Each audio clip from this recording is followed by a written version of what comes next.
superior al límite elástico del material, lo que ocurriría en los materiales sería entonces una deformación permanente, una deformación del tipo plástico.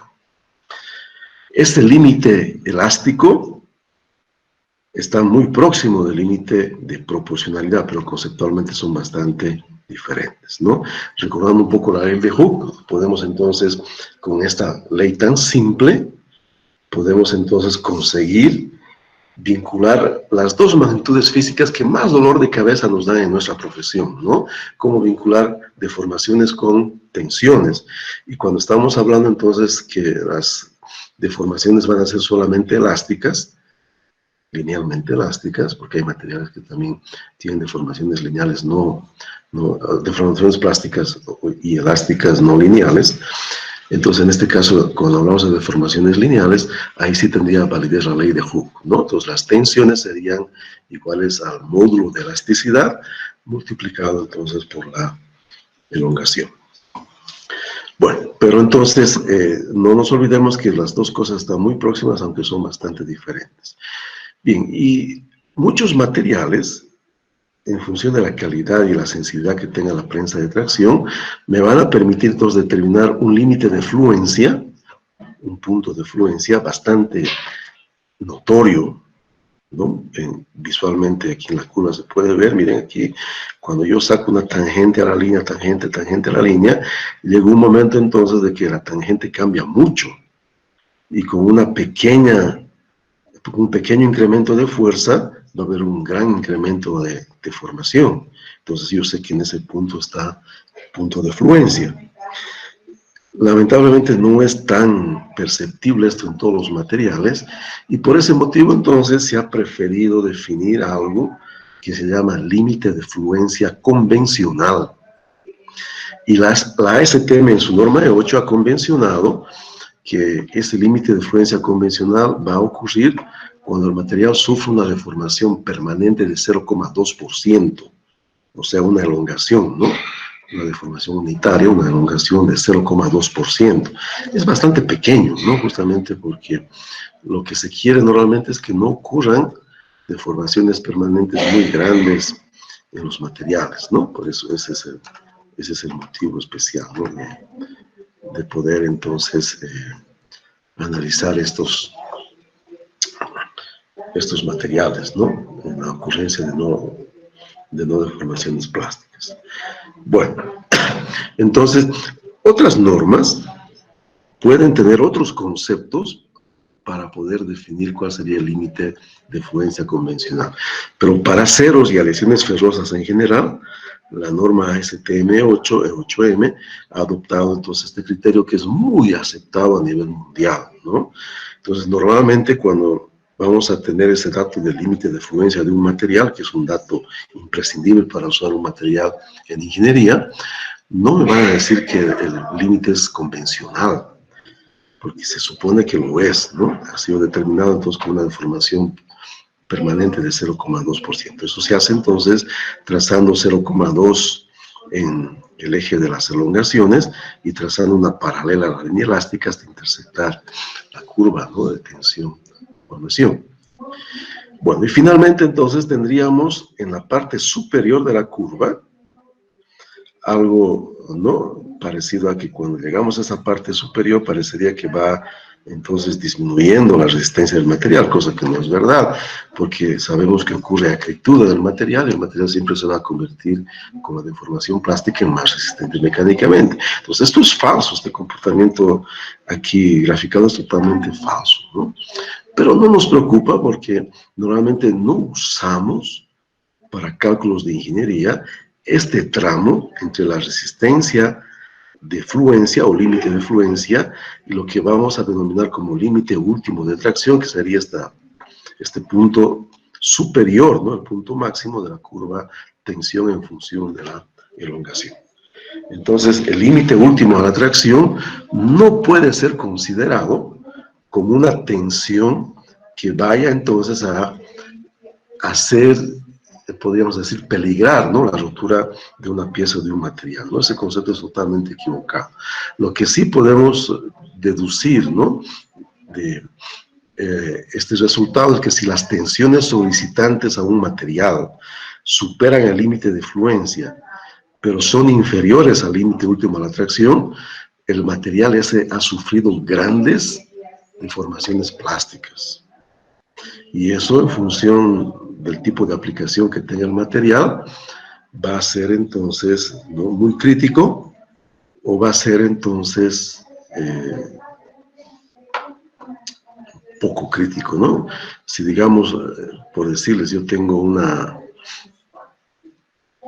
eje, cuando entonces existe en el eje una pequeña deformación plástica, eso va a generar entonces, cuando el eje se esté moviendo, esté girando, si es un árbol, va a generar entonces mayores vibraciones y va a ser muy crítico para el diseño.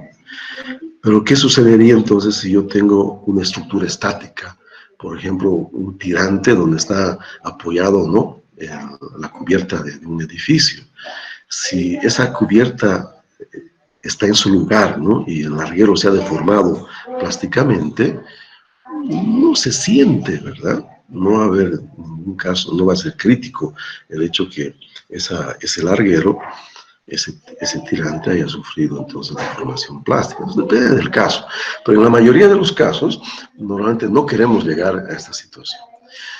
Más adelante vamos a comprender que el límite último a la atracción sí es importante porque me permite predecir otros comportamientos más avanzados, ¿no?, de los materiales, como por ejemplo la resistencia a la fatiga del material, ¿no? Entonces, este límite último de atracción es un límite o una propiedad bastante útil, ¿no?, en los materiales. Bueno, y finalmente entonces tendríamos, miren, cuando el material se rompe, tendríamos una elongación máxima que puede soportar el material en el ensayo de tracción, ¿no? Esa elongación máxima es también muy importante. Entonces, cuando se va a utilizar un material para aplicaciones de ingeniería, siempre, ya sean los catálogos o los fabricantes, ¿no?, de materiales prefabricados o los manuales de diseño, mínimamente me van a dar entonces estas tres informaciones: el límite de fluencia, el límite último de tracción y la elongación hasta la rotura del material. Entonces, con esas tres informaciones básicas, nos batimos en ingeniería para hacer maravillas en diseño y para hacer entonces diseños bastante seguros, ¿no?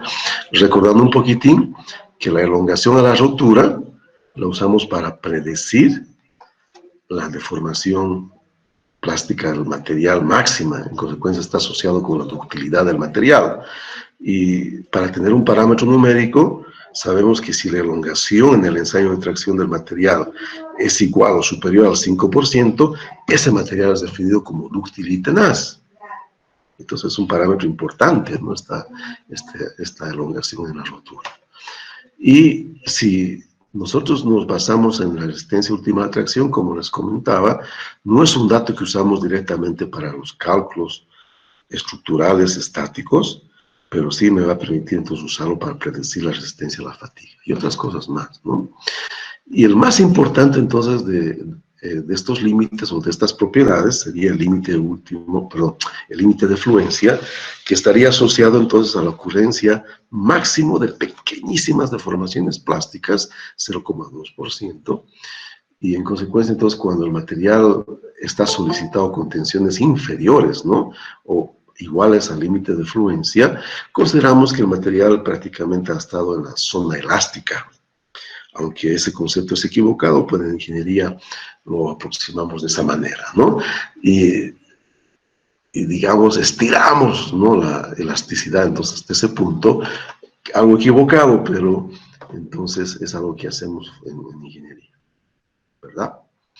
Bueno, entonces voy a dar un pequeño espacio de descanso para entonces aquí habilitar a algunos colegas todavía que siguen tocando la puerta y para aprovechar entonces de comentarles, ¿no?, algunos aspectos interesantes que se tienen en los materiales. Uno de ellos es algo interesante, ¿no? Es un acero muy famoso, un acero que se llama acero de Damasco, que fue desarrollado, ¿no?, por algunos artesanos en esta famosa ciudad, ¿no?, de Damasco, que eran artesanos en el fondo, y que hay grandes misterios, ¿no?, tras este acero de Damasco. Uno de los misterios más interesantes que se tiene de estos aceros de Damasco están asociados con que cuando se los ha investigado con tecnología moderna, se han encontrado nanotubos de carbono, ¿no?, en su estructura. Impresionante, ¿no?, porque hasta ahora, ¿no?, nosotros no tenemos tecnología para poder hacer ese tipo de aceros, ¿no?, con nanotubos de carbono. Y hay muchas especulaciones, ¿no?, de cómo estos artesanos lograron, ¿no?, llegar a esa tecnología. Pero también hay, ¿no?, entre los dichos populares, ¿no?, y los cuentos milenarios de que los artesanos estos realmente eran bastante sádicos, ¿no?, porque las espadas que fabricaban con estos aceros de Damasco las templaban en la barriga de un esclavo. Y no escogían cualquier esclavo, escogían un esclavo gordito, ¿no?, porque tenía más grasa, ¿no?, y eso le daba un temple especial, ¿no?, a la espada, ¿no? Imagínense llegar a esos extremos, ¿no? Pero de todas maneras, entonces, los aceros de Damasco son impresionantes, y su calidad, no obstante la alta tecnología que tenemos ahora, no ha podido ser igualada, ¿no? Es realmente un gran misterio de cómo fabricaban este acero de Damasco. En esas épocas no había hornos de inducción, no había, ¿no?, nada de eso. Los aceros se fabricaban simplemente por refinamiento a mano, por forja, ¿no? Realmente impresionante que se pueda llegar a ese tipo de niveles. Bueno, pero volviendo a nuestro tema de la materia, quiero comentarles de que de aquí a unos minutillos, 10 minutos exactamente, en el Classroom se va a habilitar un formulario, un cuestionario, para que ustedes lo respondan. Respóndanlo, por favor, hasta antes de las 19. Y también voy a poner entonces el link del formulario, ¿no?, en el chat de esta presentación, por si acaso para algunas personas que no puedan entrar o no puedan acceder al formulario, pero resuélvanlo, ¿no?, y envíenlo sin modificarlo ni editarlo, por favor. Aunque en este caso he puesto ya he puesto, ¿no?, los accesos al archivo para que no pueda ser editado, pero por si acaso, ¿no?, si algún travieso quisiera editarlo, trate de no hacerlo para no perjudicar al grupo. Bueno, entonces continuamos un poquitín más, entonces hablando del ensayo de tracción para terminar, ¿no?, esta parte y pasar entonces a una etapa de dudas que puedan haber surgido de la presentación. Aquí.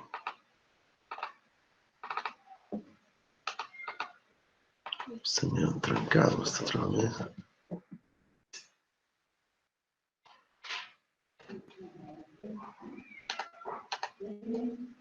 Eso es. Bueno, entonces, lo curioso del ensayo de tracción es que no obstante que es un ensayo tan simple, imaginen, ¿no?, una fuerza que genera un estado uniaxial de tensiones, ¿cómo puede dar información tan valiosa, ¿no?, para inclusive predecir el comportamiento de fatiga de los materiales? Pero miren, otra cosa interesante, si yo podría calcular el área bajo esta curva tensión-deformación, en el fondo, ¿qué es lo que estaría haciendo? Miren, fuerza, ¿no?, tensión, fuerza sobre área, y elongación, desplazamiento delta L sobre la longitud inicial. Fuerza por distancia es energía. Entonces, el área bajo esta curva, en el fondo, me estaría dando la energía que el material, entonces, absorbe hasta su rotura. Algo que está definido, entonces, para ensayos no dinámicos, en el ensayo de impacto, como tenacidad. Entonces, interesante, ¿no? Si esta área es grande, yo puedo predecir, entonces, que el material va a ser bastante tenaz y dúctil. Si esta área es pequeña, entonces yo puedo predecir que ese material, ¿no?, no va a ser muy tenaz y no va a ser tan dúctil. Miren qué interesante, ¿no?, que yo puedo obtener este tipo, entonces, de información también del ensayo de tracción.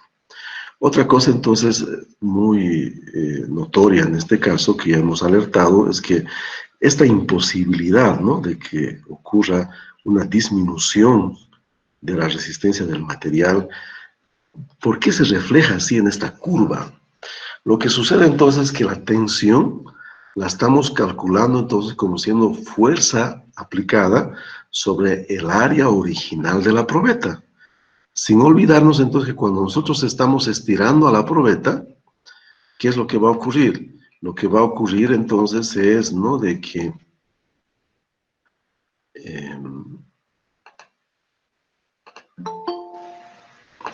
no sé qué pasó aquí. Lo que va a ocurrir es entonces que a medida que voy estirando, va entonces a disminuir la sección transversal. Y esa disminución no la estoy considerando en el cálculo de mis tensiones. Entonces, a partir de este punto, esa aproximación se convierte en un gran problema porque induce entonces a este gran error. A ese fenómeno de disminución de la sección transversal de la probeta, en cuanto vamos entonces estirándola en el ensayo de tracción, es que definimos que entonces que el material está entonces con estricción, ¿no? Le llamamos de estricción entonces a este fenómeno de reducción de la sección transversal de la probeta, ¿no? Eso es lo que entonces llamamos de estricción. Entonces podemos calcular la estricción numéricamente como siendo, ¿no?, el área inicial menos el área final sobre el área inicial de la probeta, y me daría la estricción hasta el punto final. No es un dato que me proporcione normalmente entonces el fabricante o el distribuidor de materiales, es un dato no rutinario. Sería el mejor dato para poder predecir el comportamiento plástico del material y su ductilidad, pero el problema es entonces de que es un dato poco disponible y por eso entonces usamos más la elongación final, o sea, la elongación a la rotura, que este dato, ¿no?, de ser entonces el de la estricción. Pero es un dato muy importante, ¿no? De hecho, entonces, si nosotros quisiéramos analizar los resultados, ¿no?, de esta curva que le llamamos curva de ingeniería por ese motivo, si quisiéramos analizar en todos los datos, ¿no?, de esta curva, en esta región donde superamos el límite de fluencia, entonces tendríamos un problema. ¿Cuál sería el problema? Que estamos cometiendo grandes errores por la presencia acentuada de restricción. Entonces el ensayo de tracción de ingeniería no es apto para poder predecir cómo se comporta un material cuando comenzamos a tener grandes deformaciones plásticas. Lo desechamos entonces a esta forma, ¿no?, de obtener las propiedades, y necesitamos entonces estudiar lo que sería el ensayo de tracción real, verdadero, y no el de ingeniería. ¿Dónde está la diferencia? La diferencia estaría entonces en que en ese ensayo verdadero, la tensión no la calculamos como siendo fuerza sobre el área original de la probeta, sino entonces a cada instante medimos entonces esta sección transversal para poder entonces calcular una tensión instantánea. Y con esa tensión instantánea o tensión verdadera es que levantamos el gráfico de comportamiento verdadero entre tensión y elongación o deformación unitaria. Entonces, es un ensayo que se puede hacer, ¿no?, experimentalmente, pero se tendría el dolor de cabeza de que necesitamos medir una magnitud física más, ¿no?, que sería entonces la sección transversal para calcular el área, no solamente la longitud, ¿no?, en su estiramiento, sino también entonces necesitaríamos medir cuánto se va reduciendo la sección transversal.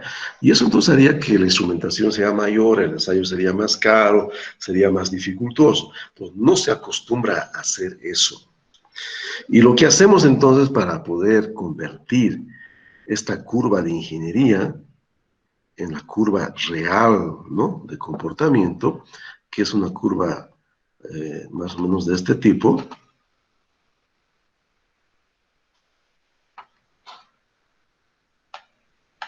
donde cada punto, ¿no?, de la curva de ingeniería se va a convertir en un punto de la curva real, o la curva verdadera de tracción.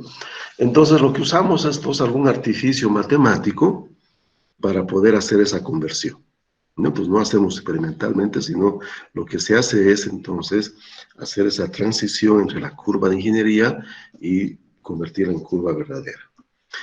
Entonces, lo que nos interesa a nosotros es entonces el comportamiento matemático de esta curva, que normalmente es una curva en materiales dúctiles exponencial, que es fácil entonces de modelar como una ecuación simple, ¿no? Como siendo entonces, por ejemplo, una ecuación del tipo y igual entonces a una constante x elevado a un exponente m. Es la forma más simple de poder modelar entonces esta curva verdadera, ¿no?, en contraste con la de ingeniería, ¿verdad? Entonces el modelo más simple de modelar la curva verdadera es la ecuación de Holomon, donde entonces la deformación verdadera elevado a un exponente m multiplicado por una constante va a dar entonces como resultado la tensión verdadera del material. Y la constante y ese exponente son propiedades características de los materiales, ¿no? Entonces, de esa manera se puede hacer esa transición entre la curva de ingeniería pasar a la tensión verdadera.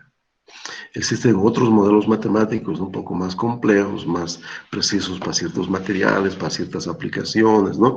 ¿Qué tal si en vez de metal uso plásticos? ¿O qué tal entonces si es que en vez de aceros utilizo aluminios, ¿no?, aceros inoxidables? Entonces hay muchísimas ecuaciones, muchísimos modelos para predecir este comportamiento que le vamos a llamar ahora el comportamiento elastoplástico, ¿no? Es entonces cuando yo tengo que analizar forja, tengo que analizar trefilación, tengo que analizar laminación, entonces tengo que necesariamente involucrarme con la tensión verdadera, ¿no?, con estas propiedades de tensión verdadera.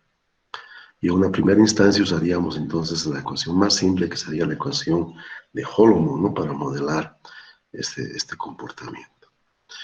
Bien, otro detalle importante, ¿no? No me va a mí interesar mucho cuando yo haga diseño estático, o sea, cuando yo no quiero que ocurran deformaciones plásticas grandes en mi proyecto, entonces no me va a interesar mucho este comportamiento elastoplástico, ¿no? Yo me voy a abocar solamente a mi ecuación de la ley de Hooke prácticamente para predecir deformaciones y tensiones, ¿no?, en los materiales, ¿verdad?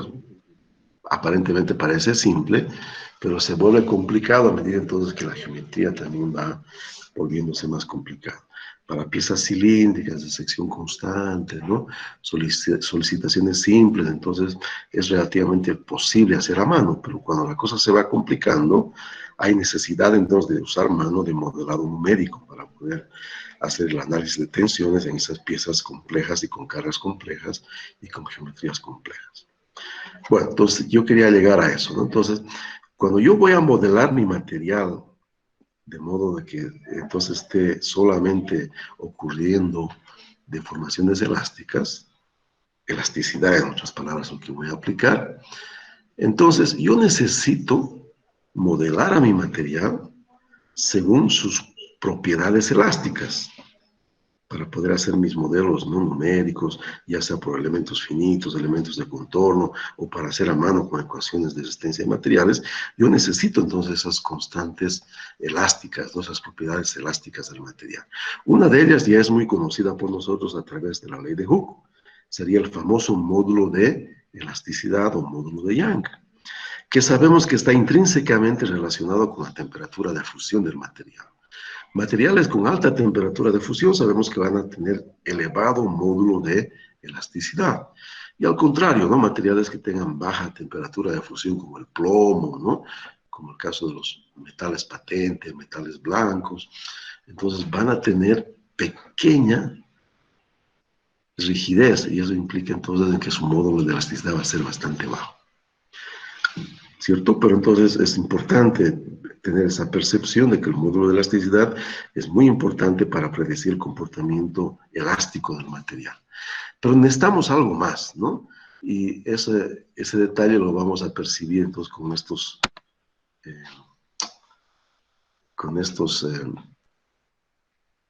dibujitos aquí del ensayo de tracción, ¿no? Que se está realizando en este caso.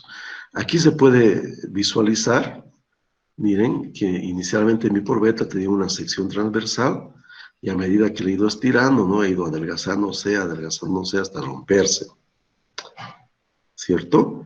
Entonces, aquí se puede percibir que realmente hay grandes deformaciones plásticas en la probeta a partir de cierto nivel de tensiones, ¿no? Entonces, miren, cuando yo estiro esta probeta, se adelgaza la sección transversal. Entonces, va a haber una relación directa entre la deformación longitudinal en la dirección de la aplicación de la fuerza y la deformación transversal. Si el material fuera isótropo, entonces esa relación entre la deformación longitudinal y transversal en un material perfectamente isótropo sería 0,25. Y esa relación entre la deformación longitudinal y transversal se ha definido como coeficiente de Poisson. El famoso coeficiente de Poisson, entonces, en el fondo, es una propiedad característica también de los materiales que me predice cómo es la relación entre deformaciones longitudinales con las transversales, ¿verdad? Bueno, entonces, físicamente hablando, ese coeficiente de Poisson puede ubicarse entre 1 y 0, ¿no? Algo interesante. Si tendríamos un material que tiene un coeficiente de Poisson igual a 0, ¿qué significaría eso? Que cuando yo estoy estirando mi material, no tendría deformación transversal, ¿verdad? No sufriría deformación transversal. Hay materiales así, claro. Hay un material muy conocido por nosotros, el corcho, ¿no? El corcho tiene un coeficiente de Poisson igual a 0. Interesante, ¿no? Un material tan simple, pero con un comportamiento tan complejo, ¿no? Que no puede deformarse transversalmente. Y la mayoría de los metales que son policristalinos y no tienen tratamiento termomecánico específico, entonces como pueden ser modelados como prácticamente siendo isótropos, entonces van a tener coeficientes de Poisson muy cercanos a 0,25. El caso, por ejemplo, de los aceros tiene coeficiente de Poisson de 0,29. El aluminio tiene 0,31, ¿no? Entonces están cerca del 0,25, ¿no? La mayoría de los metales comunes. Entonces, una vez más, ¿no? Eso nos demostraría que realmente modelar a los metales como materiales isótropos no está totalmente equivocado, ¿no? Porque en el fondo se asemejan mucho, ¿no? A la isotropía ideal. Bueno, pero de todas maneras, aquí viene el asunto que quería alertarles, ¿no? Miren, existe otra familia de materiales que no puede ser analizada como si fueran materiales isótropos.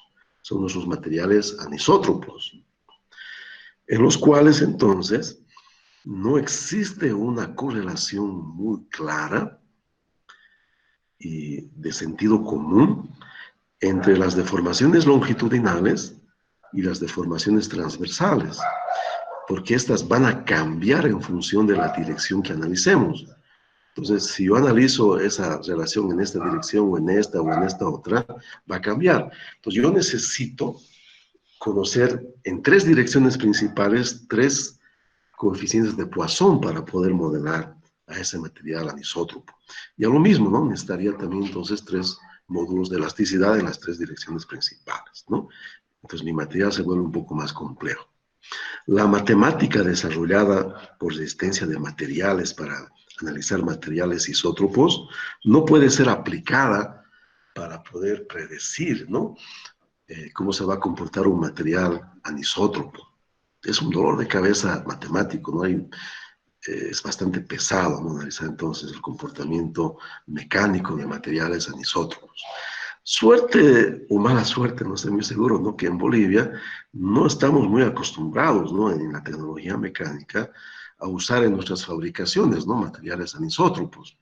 Un ejemplo característico es la fibra de carbono, por ejemplo, ¿no? Que es fuertemente anisótropa.